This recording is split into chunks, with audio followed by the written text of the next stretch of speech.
मोदी सरकार से नाराज एयरफोर्स, एयर चीफ मार्शल का बड़ा बयान। बोले एक भी प्रोजेक्ट समय पर नहीं। We need to be very open and forthright with each other so that this relationship doesn't break down anywhere. You know, I'm that प्राण जाए पर वचन ना जाए। पाकिस्तान के खिलाफ ऑपरेशन सिंदूर के दौरान और उसके बाद पाकिस्तानी हमलों पर भारत की जवाबी कार्रवाई को सबने देखा, तो साथ ही इस दौरान भारतीय सेना की ताकत और पराक्रम भी खूब देखने को मिला। ऑपरेशन सिंदूर के बाद air chief marshal A K. Singh का एक बहुत ही अहम बयान सामने आया है, जो कि सरकार को भी सोचने पर तो मजबूर करता ही है, साथ ही भविष्य के लिए भारतीय सेना की एयरफोर्स की ताकत को लेकर भी चिंता और सवाल खड़े करता है।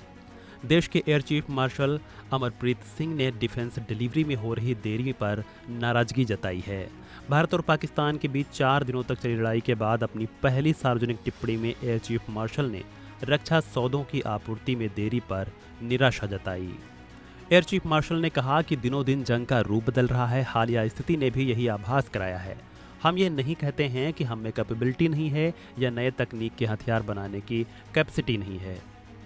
मैं अगले 10 वर्षों को देख सकता हूं जब इंडस्ट्री से हमें कुछ और आउटपुट मिल सकते हैं, जैसे कि DRDO, लेकिन जिस चीज़ की ज़रूरत आज है वो आज ही है।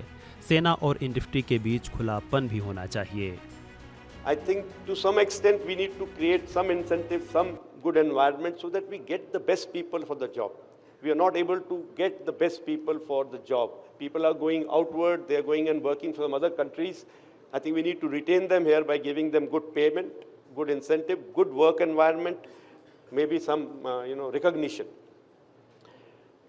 Timelines is a big issue. That is where that vachan part comes in. So once a timeline is given, not a single project that I can think of has been completed on time. So this is something where we have to look at. Why should we promise something which cannot be achieved? While signing the contract itself, some of the times we are sure that it is not going to come up. इतना ही नहीं, air chief martial ने आगे कहा कि एक भी project, not a single project, समय पर पूरा नहीं हुआ है। यहाँ पर हमारे वचन की बात आती है और जो कि हमारी सेना को प्रभावित भी करता है।